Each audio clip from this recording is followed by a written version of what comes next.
చిన్న ఇంజెక్షన్ ద్వారా మోకాలు మరియు నడుము నొప్పులకు దీర్ఘకాలిక పరిష్కారం. డాక్టర్ ప్రకాష్ గుడిపూడి. సంప్రదించండి. Allied's pain and pain management centre, Hyderabad. మనతో పాటు మాజీ హోంమంత్రి చినరాజప్ప ఉన్నారు. సార్ చెప్పండి, అసెంబ్లీ సమావేశాల్లో మీరు ఎలాగ వ్యవహరించబోతున్నారు? జగన్మోహన్ రెడ్డి గారు ఆయన ముఖ్యమంత్రి అయిన తర్వాత అసెంబ్లీ సమావేశాలకి ఇంపార్టెన్స్ పోయింది. ఎప్పుడు కూడా ప్రతిపక్షాలు అనగదొక్కాలి, ప్రతిపక్షాలు మాట్లాడకూడదనే ప్రయత్నం చేసేది తప్పించి ఓపెన్ డిబేట్ చేసి ఒక మంచి విషయాలని తెలుసుకుని మనం ప్రతిపక్షాలు చెప్పినా కూడా మనం విని పరిపాలన చేయాలని ఆలోచనతో చేయలేదు. లేదా మేము వెళ్తున్నాం తప్పించి మాకు అవకాశం కూడా మా నోరు నొక్కే పరిస్థితి ఉంది. ఇప్పుడు షార్ట్ షీట్ కూడా నేను రిలీజ్ చేసాం. ఆయన అనేక హామీలు ఇచ్చాడు, నవరత్నాల ద్వారా ఇచ్చాడు, మేనిఫెస్టో ద్వారా ఇచ్చాడు. అవన్నీ కూడా కనీసం 15% అమలు జరిగినాయి, 85% అమలు జరగలేదు. అవన్నీ కూడా మాట్లాడాలని చెప్పి మేము అన్ని లెక్కలతో సహా మా దగ్గర ఉన్నాయి. కానీ ఇలా మాకు అవకాశం ఇచ్చే పరిస్థితి కనపడదు.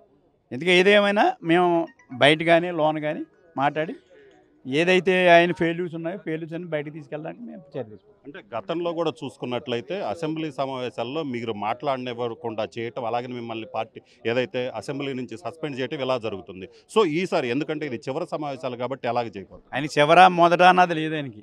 ఏ సమావేశాలను ఒకటే ప్రతిపక్షాల గొంతు నొక్కాలి, ప్రతిపక్షాలు చెప్పే విషయాలు ప్రజలకు తెలియకూడదు అసెంబ్లీ ద్వారా అని చెప్పి ఆయన ఆలోచనతో ఉన్నాడు. అందుకే మేము అసెంబ్లీలో చెప్పలేకపోయినా మేము బయట వచ్చి చెప్తున్నాం. సో సీఎం చెప్తున్నాడు ఆల్రెడీ మేము సిద్ధం అంటున్నారు, ఎన్నికలకు సిద్ధం అంటూ సభలు కూడా పెడుతున్నారు. సిద్ధం అయిపోయింది, అన్నీ అయిపోయినాయి.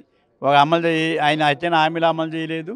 ఇక ప్రజలందరూ కూడా ప్రజలు వ్యతిరేకంగా ఉన్నారు, ఉద్యోగస్తులు వ్యతిరేకంగా ఉన్నారు, యువత వ్యతిరేకంగా ఉంది. ఇవన్నీ వ్యతిరేకంగా ఉంటే ఏం సిద్ధం ఉంటాడని ప్రజలందరూ కూడా అర్థమైంది.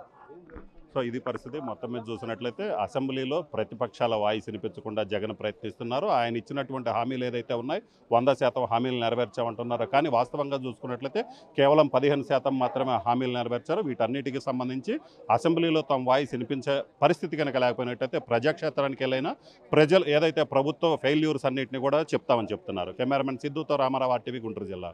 మరిన్ని వీడియోస్ కోసం ఛానల్ ని సబ్స్క్రైబ్ చేయండి. లేటెస్ట్ అప్డేట్స్ కోసం వాట్సాప్ ఛానల్ ని ఫాలో చేయండి. అండ్ లింక్ డిస్క్రిప్షన్ లో ఉంది.